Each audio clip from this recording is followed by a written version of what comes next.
il y a des points ou des sujets qui n'ont pas été dits, qui ont été dissimulés, qui ont été cachés, pour lesquels on n'arrive pas à trouver une langue, des mots. J'ai sans doute écrit finalement le livre que j'ai pas trouvé au moment où j'en avais besoin pour m'aider dans la vie avec Paul et avec mon mari, puisque l'arrivée de ce petit garçon que nous aimons très fort a été en même temps le signe de l'éruption d'un chaos absolu dans notre existence.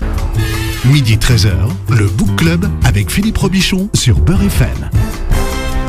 Le Book Club de Beurre FM, c'est l'émission qui parle des livres avec ceux qui les écrivent, à ceux qui les lisent. Bon dimanche à tous, désolé pour le retard, mais ce sont ce qu'on appelle les aléas du direct. En plus, il y a le marathon, donc voilà, donc ça circule mal dans Paris.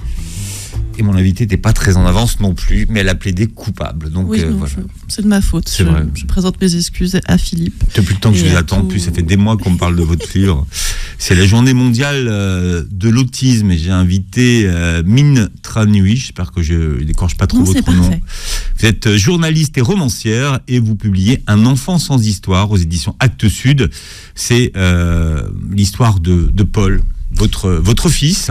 Oui, mon petit garçon. Et pas que, parce qu'il y a deux histoires qui se croisent dans votre livre. Mais vous dites pour commencer le livre que pour survivre au traumatisme, il faut pouvoir le raconter sous forme d'histoire. C'est ce que vous avez fait et vous vous êtes longtemps posé la question de savoir si vous pouviez et comment vous pouviez raconter l'histoire de votre petit garçon Paul. Oui, tout à fait, parce que souvent je pense que la raison pour laquelle un écrivain prend la plume, c'est que il y a des points ou des sujets ou des objets qui n'ont pas été dits, qui ont été dissimulés, qui ont été cachés, pour lesquels on n'arrive pas à trouver une langue, des mots.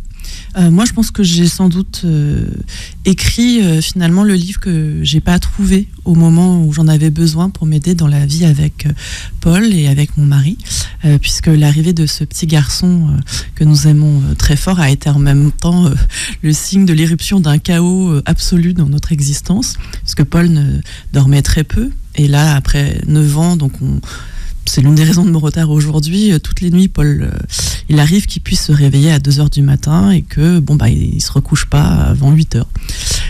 Et c'est parfois assez difficile à vivre. Et c'est vrai que je voulais écrire ce livre. Mais j'ai eu beaucoup de mal. Déjà, au début, d'ailleurs, je ne voulais pas l'écrire. Au début, j'étais trop occupée à vouloir sauver Paul, c'est-à-dire lui donner un moyen de communication, faire en sorte qu'il ait les mots, faire en sorte qu'il puisse aller à l'école, faire en sorte qu'il puisse avoir une vie comme j'en ai eu une, ou comme son petit frère, sans doute en aura une. Et ensuite, c'est quand j'ai vu, après plusieurs années avec mon mari, de prise en charge intensive, après nous être beaucoup battus, après avoir traversé un safari administratif, financier, physique, psychologique, puisqu'en France on a 40 ans de retard sur les autres pays en ce qui concerne la prise en charge et le soin des personnes autistes. Eh bien, quand on a vu que Paul n'aurait pas les mots, peut-être à ce moment-là, en effet, je me suis dit, là la bataille est perdue. Je vais pouvoir faire le livre, puisque maintenant je sais que je pourrais pas donner à Paul les mots. Je vais essayer de les trouver pour au moins raconter son histoire et le faire exister. 85% des parents des enfants autistes divorcent. Oui, parce que... Est-ce que vous expliquez que l'autisme, ça met le couple et la famille à l'épreuve? Ça n'a pas été votre cas, puisque vous avez trouvé en votre mari un partenaire de combat, mais c'est pas toujours le cas. Non, et puis d'ailleurs, c'est un partenaire de combat et je suis aujourd'hui encore très amoureuse de mon mari et je pense que c'est réciproque, enfin j'espère. Mais ce qui est certain, c'est que on a failli exploser à plusieurs reprises. Parce que déjà, ne serait-ce que la fatigue physique, pas dormir pendant un mois, déjà, c'est assez compliqué. Mais il faut imaginer, année après année, on était désespérés par l'absence de sommeil chez Paul. On est toujours en train d'essayer de trouver de nouveaux trucs pour prolonger son sommeil. La mélatonine, ça marche plus ? La mélatonine, ça marche, mais ça ne marche plus. C'est-à-dire que on a pris aujourd'hui, il y a un médicament qui s'appelle le Slinito, qui est en fait de la mélatonine à diffusion progressive, à libération progressive. Et ça marche, ça aide beaucoup, mais ce n'est pas suffisant. Ça n'empêche pas Paul désormais de se lever parfois, comme je le disais, à 2h du matin. Je pense que son corps s'habitue. Alors un médecin m'a dit que ce qu'il faudrait, c'est simplement supprimer la mélatonine pendant 15 jours. Donc vous vivez 15 jours d'enfer, mais ensuite ça aide à nouveau. Mais nous n'avons pas encore tenté cette approche. Pour l'instant, on lui donne des petits bonbons au cannabidiol et ça lui permet, non, c'est pas une blague. Alors, sans THC, hein, bien sûr, l'idée n'est pas de faire planer tous les autistes du monde, mais ça le détend, ça le relaxe et ça lui permet souvent de prolonger son sommeil. Donc, mais c'est toujours du système D. Temple Grandin, qui est l'autre personnage d'un enfant sans histoire et qui, elle, est l'autiste qui a réussi, si vous voulez, l'autiste qui a trouvé les mots, qui a réussi à l'école, qui a pu aller à l'université et qui est devenue une figure quasi hollywoodienne aux États-Unis. Ben, elle, par exemple, elle utilise un antidépresseur. Et ça fait 40 ans qu'elle est sous antidépresseur. C'est une petite dose, mais qu'elle a maintenue continuellement et qui a énormément amélioré sa qualité de vie. Après, chaque autiste est différent. Il y a autant d'autistes. Vocable unique, réalité multiple sur l'autisme. Même si aujourd'hui, la télévision nous présente des formes d'autisme qui ont réussi. Voilà, en fait, en France, il y a 700 000 autistes. La moitié ne parle pas.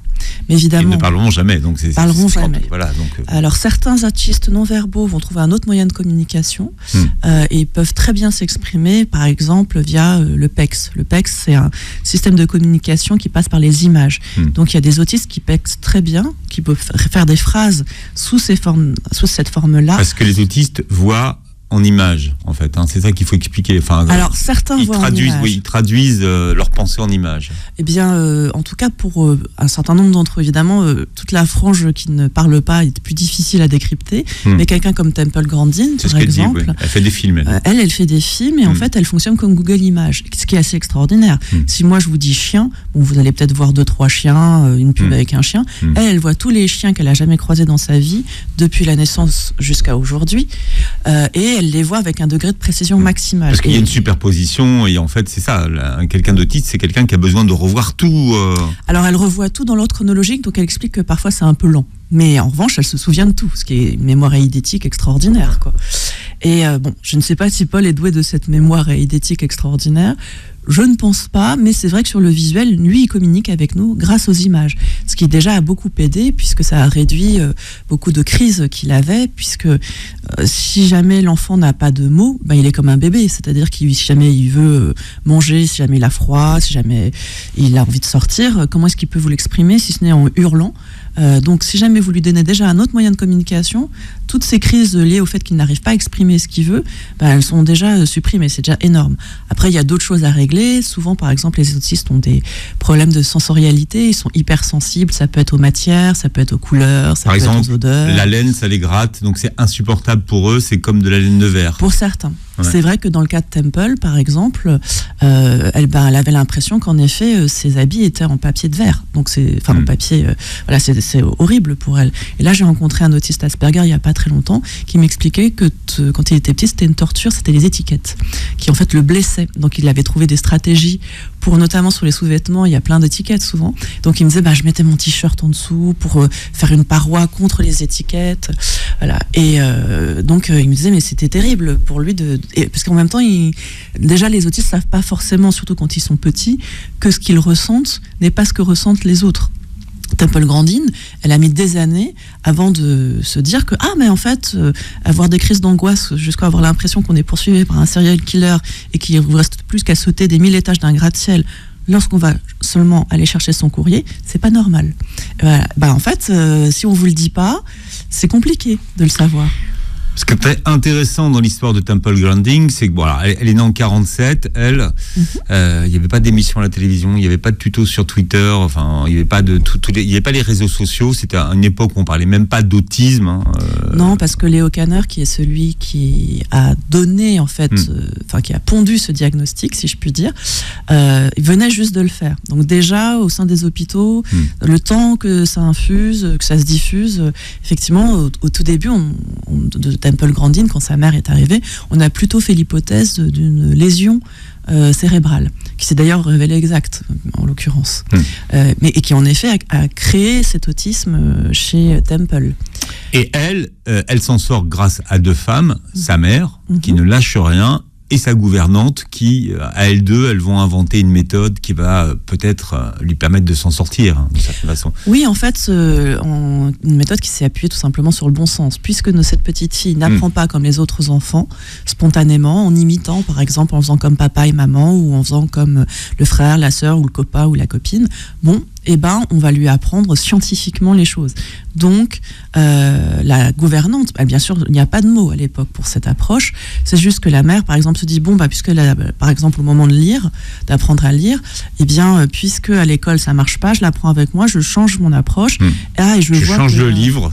Je vais pas prendre un livre d'apprentissage, mais un autre livre. Déjà, je vais prendre un livre qui sera intéressant, avec une histoire intéressante. Et puis, je vais la mettre dans des bonnes dispositions. Elle aura le droit à du thé, qui est une boisson de grande. Bien sûr, c'était pas du thé, c'était une fausse, avec un peu de citron, des choses comme ça. Donc, on l'encourage. Et puis, elle utilise aussi une méthode de lecture un peu différente. Il y a plein de petits trucs qu'elle utilise. La gouvernante fait pareil. La gouvernante, en fait, a eu affaire à un petit garçon, dit-elle, qui avait le même genre de problème. Donc, elle était là, il faut maintenir la concentration. Donc, je vais lui apprendre aussi le tour de rôle. Je vais lui apprendre, des tas de petites compétences qui, en fait, sont des compétences que les autres enfants acquièrent naturellement. Et là, cas 1, cas, la petite Temple va réussir. De la même façon, on l'amène chez l'orthophoniste, et elle pensait que les adultes parlaient une autre langue parce qu'ils parlaient tellement vite qu'en fait, du coup, elle n'arrivait pas à saisir. L'orthophoniste lui dit aussi, tu fais pas les C, tu fais pas les cup, par exemple, pour dire up. Elle disait up au lieu de cup pour une tasse. Et donc, elle lui a fait apprendre. Donc, elle a décomposé. Et puis, c'est en fait assez simple. C'est-à-dire que si vous imaginez que la marche est trop haute, vous créez des demi-marches. Voilà. C'est ce qu'elles ont fait. Et elles ont décomposé les apprentissages. Elles ont décomposé les apprentissages.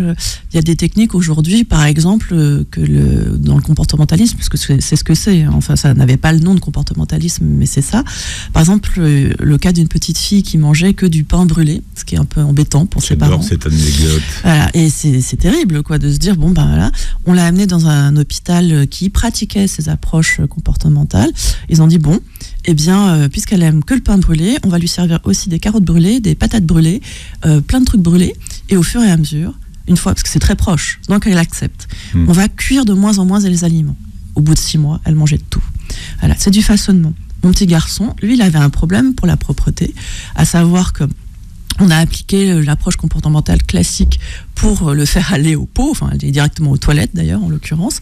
Et alors, un bordel pas possible, il refusait absolument, au point qu'il en avait tellement assez qu'il s'est mis à mordre les personnes qui l'amenaient aux toilettes.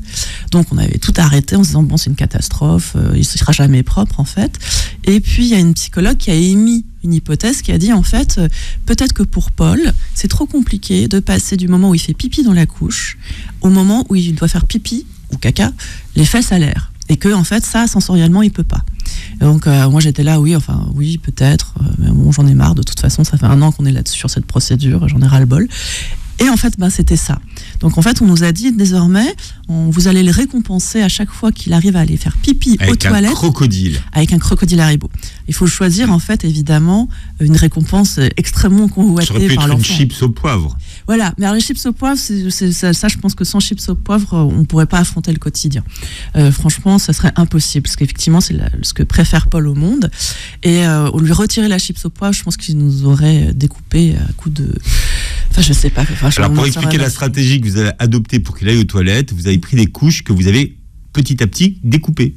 Oui, c'est ça. C'est-à-dire que le but, c'était, désormais, vous allez lui faire apprendre à aller aux toilettes, mais avec la couche. Donc, vous lui remettez la couche uniquement au moment où vous l'amenez aux toilettes. Et s'il fait pipi dans la couche au moment où il va aux toilettes, là, il a droit à son crocodile Haribo. Et effectivement, comme le but n'est pas ensuite de l'habituer au crocodile Haribo, d'en faire un addict au crocodile Haribo, ensuite vous coupez le crocodile en 2, puis vous le donnez 1 fois sur 2, puis 1 fois sur 3, 1 fois sur 4, et à la fin. Voilà. Et en fait, ça, c'était d'un côté pour évidemment que la récompense entre guillemets disparaisse, et de l'autre côté, vous faites un trou dans la couche. c'est un trou dans la couche que vous agrandissez au fur et à mesure. Et à la fin, il n'y avait plus que la ceinture scotchée. Et Paul faisait pipi et caca aux toilettes. Voilà, les stratégies et le quotidien, l'envers du décor d'une maman d'enfant autiste. Ouais, on est allé dans le scatologique féroce là. Mais bon, le crocodile Haribo. C'est pas féroce, franchement. Parfois on dit pire. Un enfant sans histoire, c'est le titre du livre que vous publiez aux éditions Actes Sud. Voilà, et à l'occasion de la journée mondiale de l'autisme, j'ai invité Minh Tran Nguyen, qui est journaliste et romancière et qui publie Un enfant sans histoire aux éditions Actes Sud. Quand on parle de discrimination, on ne parle jamais des autistes, mais il faut savoir que les autistes font l'objet de beaucoup de discrimination en France. Oui, ça se voit dans le travail, ça se voit à l'école, puisqu'il n'y a que 20% des enfants autistes qui vont à l'école, alors que 80% y vont en ce qui concerne l'Angleterre ou les États-Unis, 100% en Italie. Donc de toute façon, la France a un problème avec le handicap de manière générale, avec l'autisme en particulier. Mais la France a été condamnée 5 fois déjà par le Conseil de l'Europe pour discrimination à l'égard des autistes. Oui, parce qu'en fait, ça vient, je pense, d'un système qui a été tout entier construit sur une hypothèse qui s'est révélée fausse, à savoir que l'autisme était lié à un traumatisme psychologique, et notamment au fait que les mamans étaient trop froides, ou trop chaudes d'ailleurs selon les cas, ou trop machin, ou trop bidule, et que du coup l'enfant en avait été traumatisé, que sa relation avec le monde n'avait pas pu se faire, tatati tatata. Et en fait, scientifiquement, ça s'est révélé faux, mais le problème c'est que tous les soins avaient été organisés autour de cette idée. Et ça persiste, puisque moi on m'a dit « Ah, mais si votre enfant ne parle pas, c'est parce que en fait vous êtes d'origine étrangère, vos parents ont quitté un pays pour un autre, ça crée un trauma dans la lignée, et donc moi je parle, donc je suis pas traumatisée, mais mon petit garçon si. Et alors, je sais pas comment la personne de ce CMPP, Centre médico-pédico-pédiatrico-psychologique, je ne suis pas sûre de l'exactitude du sigle, aurait dit, je sais pas ce qu'elle aurait dit face à mon deuxième petit garçon qui lui n'est pas autiste. Donc, manifestement, l'hypothèse ne marche pas. Et elle vous a gentiment conseillé de suivre une thérapie familiale, enfin presque familiale. Oui, on m'a une psychothérapie parent-bébé, mais qui ne concernait que moi comme parent. D'ailleurs, que mon mari, lui, il était très content d'ailleurs au dîner, à nos amis, il disait je suis très content, à chaque fois on dit que c'est de la faute de Mine, et moi je suis tranquille dans mon coin. Effectivement, on lui parlait pas, on lui demandait pas si son papa, sa maman, ou je sais pas quoi, ou si lui-même par rapport à son enfant, non, rien. Non, il y avait que moi. Et moi je pensais que, c'était en 2015, donc c'est quand même assez récent, mais j'espérais que c'était une époque un peu révolue. Puis là, j'ai reçu un message d'une ancienne camarade de classe qui m'a dit qu'elle, on lui a dit que c'était parce qu'elle était trop angoissée et qu'elle travaillait trop, que son enfant avait des soucis, et on lui a conseillé des séances d'accompagnement à la parentalité. Donc elle a eu ça pendant 1 an. Et là, le diagnostic est finalement tombé. Il est Asperger, le petit. Et donc, ils ont fait leur mea culpa. Mais c'est un des troubles du spectre, Asperger. Voilà, c'est ça. C'est le trouble. C'est ce qu'est notre ami Temple Grandin, a priori, à savoir, en fait, autiste de haut niveau. Les autistes, souvent, comme on les montre, à savoir ayant des talents étranges, étant eux-mêmes étranges, mais pouvant parler plein de langues, ou ayant des talents mathématiques extraordinaires, ou une mémoire visuelle fabuleuse, ou ceci ou cela. Enfin, c'est Rainman, en fait. Ouais. Voilà. Et donc, c'est vrai que là, mon amie, elle, c'est cette année, nous sommes en 2023, donc c'était 2022, on lui a dit, votre enfant ne parle pas parce que vous travaillez trop. Pour celles et ceux qui nous écoutent aujourd'hui, et moi ce qui me paraît toujours étrange, c'est que les parents connaissent bien leurs enfants. Ils les connaissent bien. S'ils trouvent que quelque chose n'est pas normal, c'est qu'il y a une piste à explorer. Et pendant presque 2 ans, vous trouviez qu'il y avait quelque chose qui n'était pas normal avec Paul, mais vous n'arriviez pas à vous faire entendre. Vous disiez, mais non, c'est normal, il dort pas, mais les enfants qui font pas leur nuit, mais ma pauvre dame, c'est normal. Et comment est-ce qu'on arrive à expliquer finalement que le personnel médical ne soit pas à l'écoute des parents, qui quand même sont les personnes les mieux placées pour parler de leurs enfants?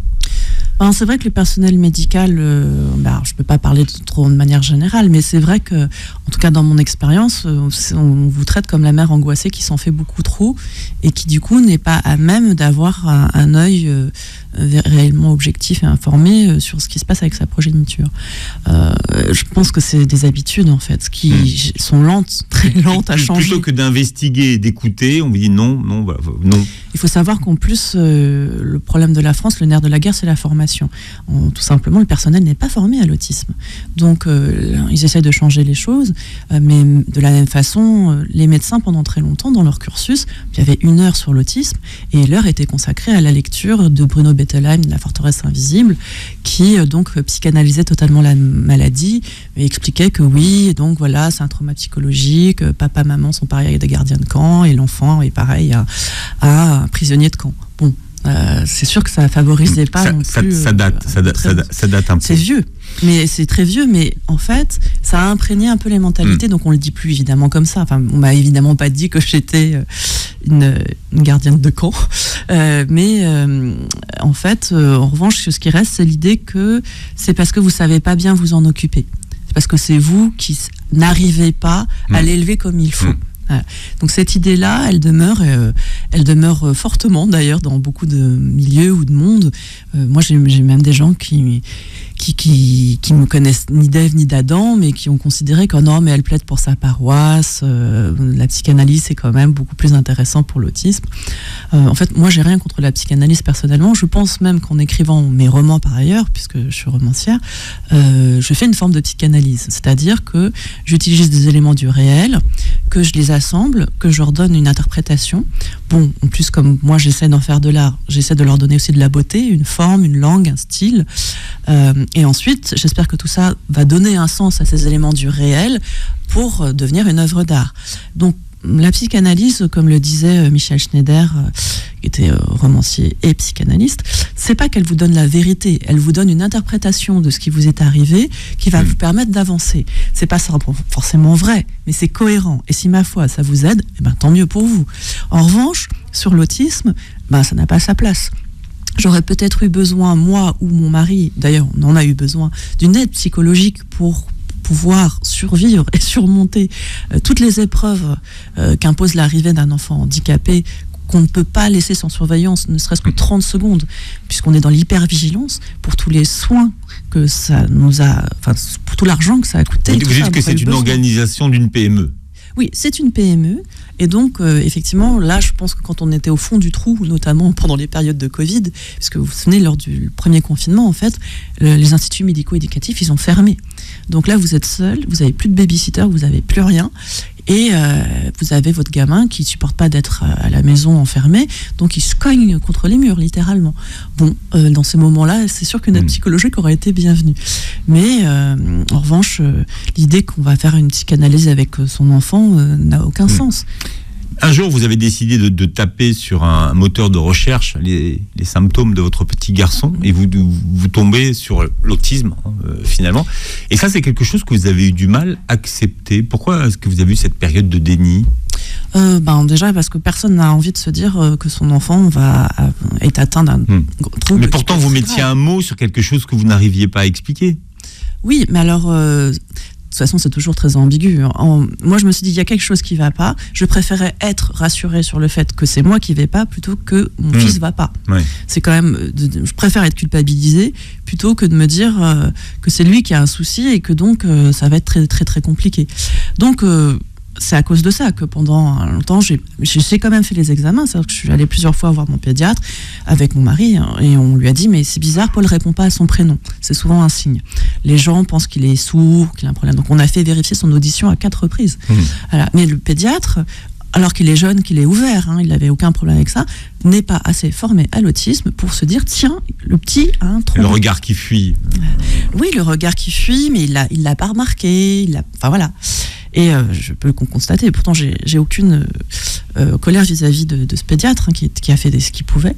Ensuite, c'est vraiment une amie en fait qui elle avait 3 enfants, qui m'a pris entre 4 yeux avec beaucoup de courage et qui m'a dit, Mine, je pense qu'il y a un problème. Je sais que tu as déjà consulté. Je pense qu'il faut que tu consultes quelqu'un d'autre. Voilà. Et là, effectivement, je me suis dit, bon, puisqu'elle pense ça, elle qui a eu 3 enfants alors que nous c'était le premier, j'y vais et je tape et je tombe effectivement sur enfant qui ne répond pas à son prénom, c'est l'autisme. En fait, si l'enfant ne répond pas à son prénom, ne montre pas du doigt et ne regarde pas dans les yeux à l'âge de 18 mois, il y a un problème. Et il y a un gros problème, ça peut être l'autisme, c'est généralement l'autisme, ça peut être autre chose, mais il y a un gros problème, il faut consulter. Et il n'y a qu'à 18 mois qu'on peut vraiment poser le diagnostic parfois, précisément. Parfois, ça se voit plus tôt. Officiellement, on le pose à 3 ans. Mais en fait, dès 18 mois, parfois, ça se voit. Voilà. Dans le cas de Paul, c'était visible. Avant, ça ne se voyait pas. Quand il était tout petit, il nous souriait, il regardait. Voilà. Puis en fait, ça s'est fait de peu à peu, j'ai l'impression. Et enfin, j'en sais rien d'ailleurs, mais je me souviens plus très bien. Mais je vois sur les images très anciennes qu'il regardait. Puis ensuite, il a arrêté. Et de la même façon qu'il a prononcé quelques mots et il les a perdus. Ça, c'est un cas très fréquent. Ils ont une courbe de développement normal et ça s'effondre. Un enfant sans histoire, c'est l'histoire de Paul dont nous avons parlé ce matin aux éditions Actes Sud. Merci d'avoir été avec nous. Merci à vous et excusez-moi encore pour mon ça aurait mérité un peu plus de temps. Vous réécouterez cette émission en podcast sur beurrefm.net et puis vous verrez la vidéo sur la chaîne YouTube. Passez un très bon dimanche sur Beurre FM.